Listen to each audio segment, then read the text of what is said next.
Good evening, everyone. My name is Misty Gaither, and welcome to Quest, a journey into true crime and the paranormal.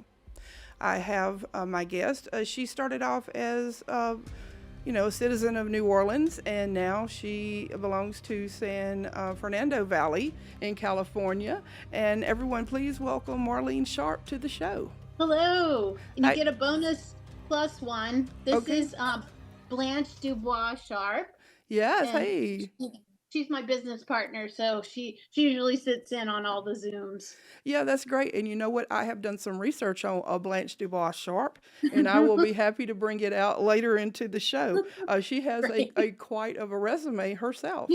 Yes. I noticed that doing, being in paracons and just really being immersed into the paranormal and true crime field, we have a lot of paracons and different things. And it seems to me like a lot of the gaming and comic world, it's kind of blended in a way. Yes. I don't know if that's because you can get obsessed with all four of those things, or if it's, just I may have a little interest in gaming, or I may have a little interest in all of it. And so, some people combine the cons together, and then some Hmm. people, just it's just totally separate, and you just have the one interest. People who want to geek out on this, you are actually one of the producers of Sonic the Hedgehog. Yes, yes. I was a producer on Sonic Boom, which is a series that you can now watch on Netflix, but it started out on Cartoon Network in the US. So I worked on that. I also worked on a lot of events related to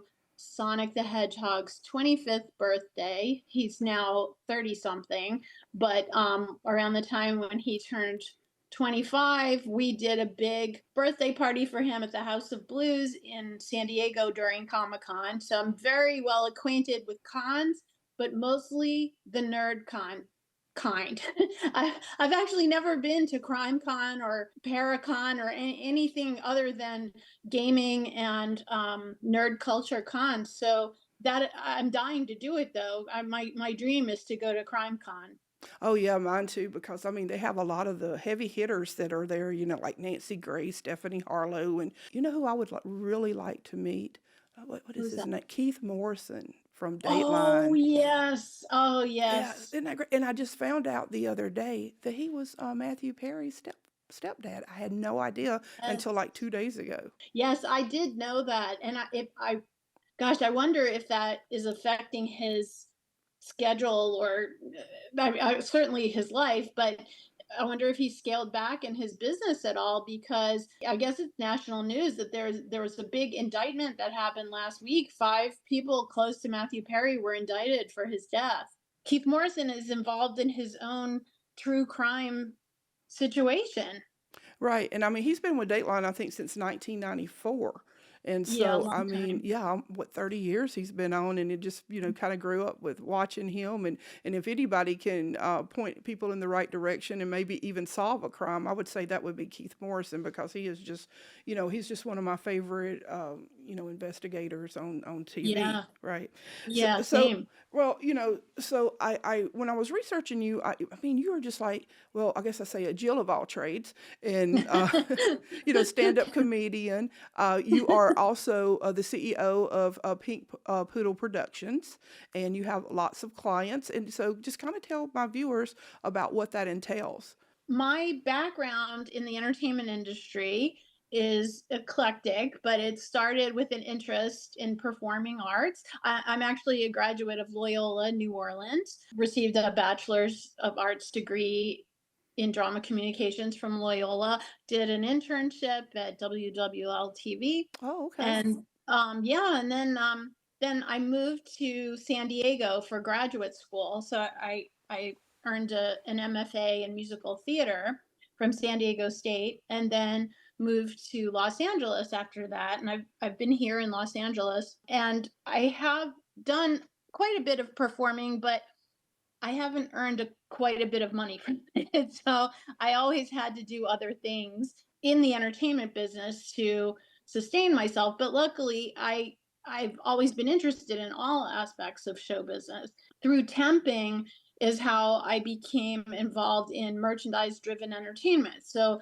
what that is cartoons, a lot of cartoons, or other kinds of TV series and forms of content that are actually sneaky ways to sell stuff, mostly to kids. So like toys and video games. Hmm.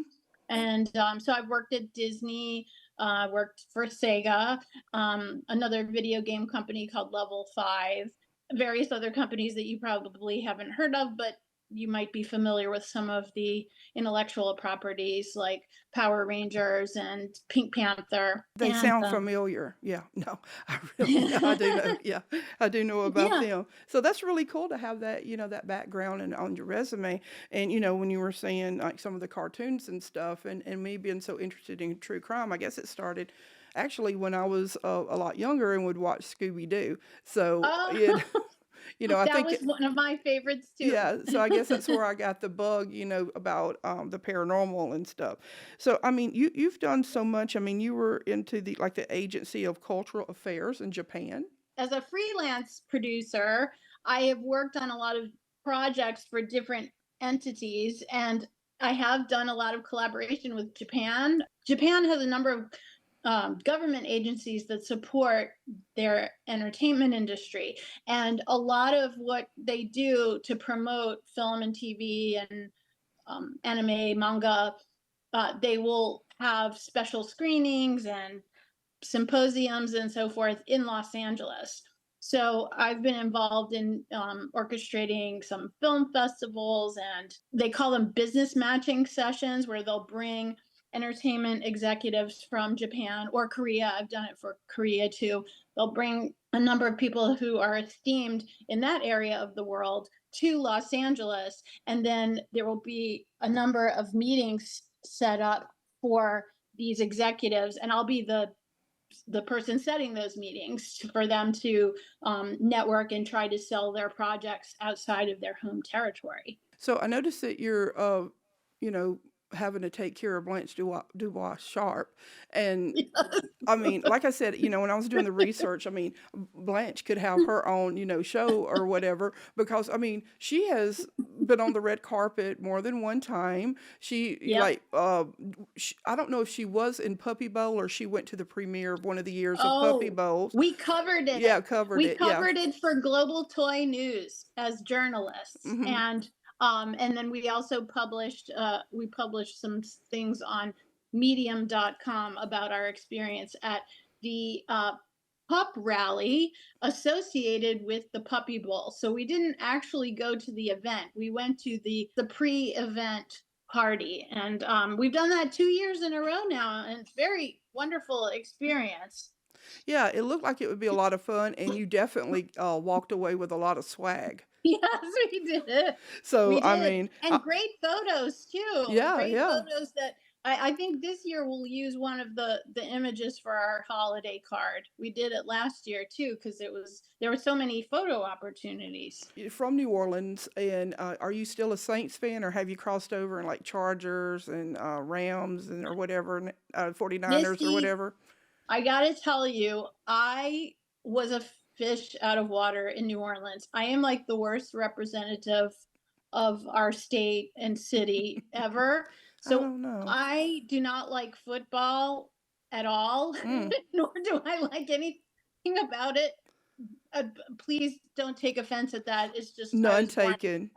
I don't fit in with my family or pretty much a lot of other people there, which is why I am one of the reasons why I moved. But I was never a Saints fan, although I have to say, I Hmm. don't know if you would remember this, but when I was a kid, there was a very popular series of Rally's hamburger commercials with Seth Green playing this little cashier guy who would go cha-ching, bada bing, and it was adopted by Saints fans to Oh, make it into a cheer. okay. And Seth Green is he's got an animation studio now, Oh, and really? I've ridden the train down to Comic-Con with him and told him that I was a fan from his cha-ching, bada bing days. Now, did So, he also act? Is that the Seth Green that was also an actor some when he was younger? yes, Okay, all right. Yeah, I yes, know yes, who you're yes, talking yes. about.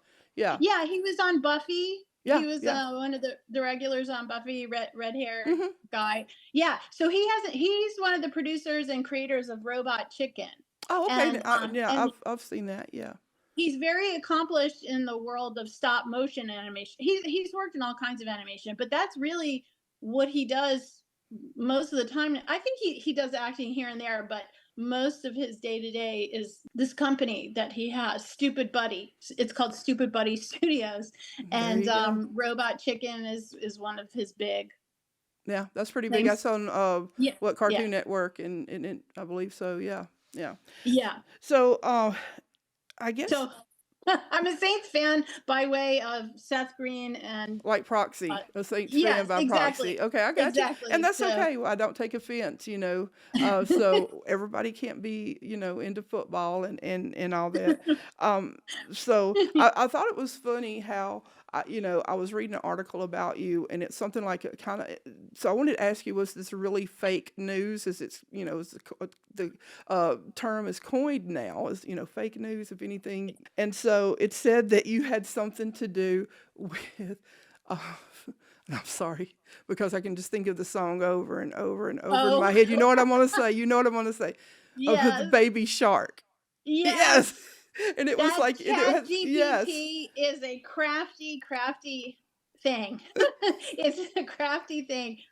So yes, Chat GPT thought that I invented or had something major to do with Baby Shark, and I did not. But I am delighted and so flattered for anybody, even if it's a robot, to think that I had something to do with an iconic musical phenomenon as Baby Shark. Now, I think I know where the confusion comes in. One is that I've worked with a ton of Korean companies, and Baby Shark comes from Korea. The company's called Pinkfong, and there aren't many Westerners who have worked in the world of Korean animation. So I can see where there would be a little bit of a confusion there because I have promoted a lot of different projects from Korea. In fact, I'm working on one right now called K-pop Odd Couple, and it's a cartoon, but it is not Baby Shark. So I wish that were true, but it's not. Well, I was even thinking like if you got $1 per view on YouTube, Even just a with even the penny, billions, yeah. I mean, even even a half a penny. you'd be Yes, I doing know. good. Yeah, we'd be talking to you on your private jet as you flew across to not watch a Saints game. You Right, exactly. Yes, to right, go to the gift shop right. instead. Yeah. But I wanted to ask you because I noticed that you do have an interest in true crime. Now, did that start when you were in New Orleans? Because there's plenty of crime there, or did you? I know. Yeah, or Did you kind of develop that maybe when you got to California, or what? Do you know when like your interest kind of peaked? Was it like Scooby Doo, or was it like more into like a particular case or anything? I believe that it kicked into high gear during the college admissions scandal in 2019. That's when I real because I suppose throughout my life I've been fascinated by various cases, especially the high profile cases that OJ Simpson, for instance. I did before OJ Simpson's old home was torn down. I went to go see it, and before the Mezzaluna restaurant was torn down, I went to see it, and so like I was fascinated with that, and other things would catch my attention. But during the college admission scandal in 2019, I was so outraged by that because I am a college graduate and I really went for it, went on to graduate school. It was a very difficult process to apply for schools and get in and then pay for everything and whatever. And then to find out that these Nepo babies were like taking slots away from people who legitimately worked hard to get into school, it was just too much for me to take. But I felt that the media wasn't covering it enough for my liking. So like every day I would come Reddit and Google and just try to find more and more news about it or discussions, and I couldn't. And then I read, I believe it was in Rolling Stone. There was a roundup of podcasts, of new podcasts that were coming out, and there was this new podcast at the time called Gangster Capitalism, and the whole first season was about college admissions scandal. So I was like, well, okay, I got it. I wasn't even really a podcast fan at that point either. I listened to a few, but I didn't even realize that true crime podcasts were a thing. I always thought of podcasts as being interview shows. Hmm. And so just out of desperation for Varsity Blue Project, Varsity Blues, the FBI sting operation. That's how I found Gangster Capitalism and loved it. And then I wanted to listen to everything by this podcaster, Andrew Jenks, who's also an accomplished documentarian. So then I went and listened to everything that he had ever done, watched his documentaries, and that didn't take very long. So then I needed more. And then I've just been a maniac ever since then. It's just my obsession with true crime has just grown. The San Fernando Valley, they had a serial killer in, I believe it was 2014, around that time. I mean, California, I mean, y'all have so much going on through the years. You know, the Golden State Killer, you know, you had, of course, like you were saying, OJ, um, Menendez the brothers. Mendez, the Mendez, yeah, them, yes, Lyle and Eric, I should say, Yes. yes, I'll call them Yes. that. Okay, and I think wasn't the Zodiac Killer? He was out y'all's way too. Zodiac Killer, I I know, think, was up and down the yeah, coast. yeah, you And had him. the Golden State Yeah, Killer, he like up just and like roamed around, and then mm-hmm, mm-hmm. it was like a version of the Alphabet Killers too, or something like that. I believe they were in Chicago, but then something happened, something in California about the Alphabet murders, and you know, because I do a lot of true crime research and stuff, and I mean California, you just really wouldn't need to go anywhere else outside the state to Oh, find. I I mean, and know. It's this a is just a tip of the iceberg of all that. What do you think? Now you live in the valley, so is that close to like the Los Angeles area? Is that kind of close, Yeah, like it's 30 Los minutes, or Angeles. yeah? Yeah, it's so there's Los Angeles, the city, and Los Angeles, the county, and Mm-hmm. both are quite large. The area where I live is called Tarzana, which is a little subdivision, I guess you could say. It's like Metairie is to New Orleans. So Mm-hmm. there's, yeah, I mean, there's tons of little subdivision, suburbs, whatever. Tarzana is part of the San Fernando Valley, but it's also part of Los Angeles City and Los Angeles County. So I think part of the reason why it seems like there's so much crime here is that there are just so many people. So many people just just with road rage and traffic stuff, like that's a whole other genre of crime right there that Yeah. could fascinate people for a very long time. But then there are people who live here from all over the world and constantly coming from other places. And I think it's also it's a good place for people to get lost in. Like if they want to get lost, if they want to just blend in with a big group of people who are very self-absorbed, because it's also the home of show business and the entertainment industry. So people are looking out for themselves and trying to manage their social media. They're, everybody's got a screenplay or something that they're hawking on the side. So if you want to come here and get lost, it's easy because everybody's so self-absorbed. So I think there are a variety of factors that contribute to the large crime statistics that come out of here. I'm really obsessed with one case that's still unsolved that was, I believe, in the Los Angeles area, and that's the Black Dahlia. Um, Oh, yeah, yes. I mean that is, and also there's the police. I can't remember the official name. The museum that's in Oh, Los Angeles or something. Now I saw the episode when Ghost Adventures went and like investigated there.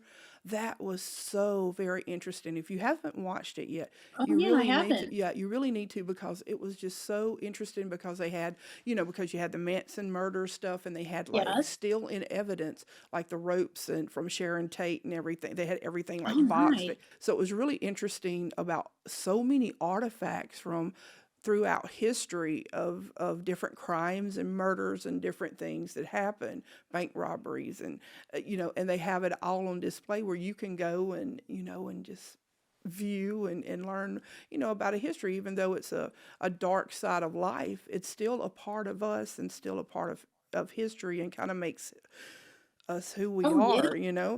are. Do you have any interest or anything in the paranormal, or have you had any experiences or anything? Or Funny you should mention it because I guess you could call it a paranormal experience. The one thing that sticks out in my mind is something that happened in New Orleans, and it was when I was in sixth grade, and a friend of mine and myself, we were doing a social studies project on voodoo in mm, New Orleans. And so our moms took us to Bourbon Street to the Voodoo Museum, which is an institution. It's been there for a really long time, and anybody can go. Anybody can just go shop in the gift shop, and then if you want to see like the inner workings, the behind the scenes, you can pay your admission, you can walk through it. So we did, and so they told us that we couldn't take any photos, and we were my friend and I were working on this social studies project, and so like the main reason we wanted to be there was to take photos so we could put it, decorate the display on our project. So we just didn't listen, sure. and we took a lot of photos and we had a good time. Nobody bothered us, nobody yelled at us or anything like that. But then when we came home and tried to look at the photos, there was nothing there. There What? was nothing. From Like both of the y'all's cameras? It was like, or y'all just had that's one? right. We had Oh, wow. nothing. It was just black. And so we were so freaked out by that. And that's as far as it went. We managed to do the project and got a good grade on it. We went to regional competition and won first place, and then we went to state competition. So it all turned out okay. But wow, it was really, really disturbing Yeah, that is that crazy. I don't know how to explain it. So I call that a paranormal experience. Yeah, it sounds like it. I mean, for two separate cameras, Yeah, not to be able to, the pictures, neither one, because, exactly. yeah, so that definitely is interesting. And yes, the voodoo, and as people know, that's very prevalent in here in our area. Can we talk about Blanche DuBois Sharp a little bit? Could she come back on the scene, please? Or Oh, is she busy? Blanche, come here. She might not want to leave, but Well, and Blanche, you're there's being always a summoned. camera hog in every Look, family, right? look, Hey, Blanche, what's up? Blanche, look. You're No, on the Zoom. You're on the podcast. Look, she's she's camera shy. well, not really, but Well, she's camera contrary, is what she is. I like If that, she camera thinks contrary. Yeah, if Yeah. she thinks I want her to be on camera or anywhere else, quite frankly, she doesn't want to do it. But if it's her idea, then that's a different story. I have that same divaness in my home too. Our home, we Oh, have a dog, and I'll send you a picture later on this evening of her. Name is Kalua, and so she is, she's the best side eye. She's queen of the side eye. She's really good at that, and she pretends she doesn't like the cameras and stuff. But I think she's probably, the same league as Blanche DuBois Sharp. So I did like the motto that you had, that I saw in one of the articles. It said, "Sip coffee, save pups, and rub bellies." oh, I had that in one of my. Yes. Okay. Yeah. Hey, it's a good one. You can use it. Oh, I know what that is. Yeah. Yeah. And That yeah. is a company that exhibits at the pup rally, Hmm. the pre Puppy Bowl event. It's called it's a dog themed coffee company. Yeah. It was Grounds and Hounds. grounds. Yeah. Grounds and Hounds is the Grounds name and of how, it. Yes. and I think that was so cute, and I like that saying. Yeah. Because do you work with other rescue? Do you work with rescues or? Well, Blanche is a rescue dog, Okay, so that's the cool. Van Nuys shelter, Hmm. I got her there 14 or so years ago. So Blanche comes from a rescue, and I volunteered there before I adopted her. So that was I kind of infiltrated the inner workings of the shelter so that I could see like the process of getting the the dogs and how I could possibly maximize my chances of getting the perfect fit for me. So that worked out. And I haven't really volunteered there since back in those days before pre-Blanche days. But I do work with a number of nonprofits related to people. And one of them, I'm wearing the shirt right now. I'll stand up Is so that you can the see. autism and Yes. Asperger? Yes. Now, I was Yes. going to ask Autism. you about that. Now, you work with the autism and Asperger's of like it's in of people that are in the actual entertainment field, correct? I work with a number of autism nonprofits. Most of them have some relationship with the entertainment business. There's one called Orange County Asperger's Support Group that's not specifically entertainment related, but sorry, and she's bound and determined to upstage me today. So I apologize for She's trying to that. carry the scene, right? I know. Well, part of it is that this was a difficult day for her in that I had a lot of meetings. I work from home, but I had meetings and things outside of home today. And so when I came back, then I got on this Zoom with you, and that doesn't work with her schedule. Like she feels this is her time. So I think that's Well, I part of do the issue. understand that because, like I said, I have the divaness at home too. So, I won't take too much more of your time because I don't want, Blanche getting you back or Oh anything. no, So, that's okay. so She's fine. all right. So, I really appreciate you being on the show and getting to know, more about you and everybody be sure to check out Pink Poodle Productions and what they're doing. And it's pretty and pink and real informative.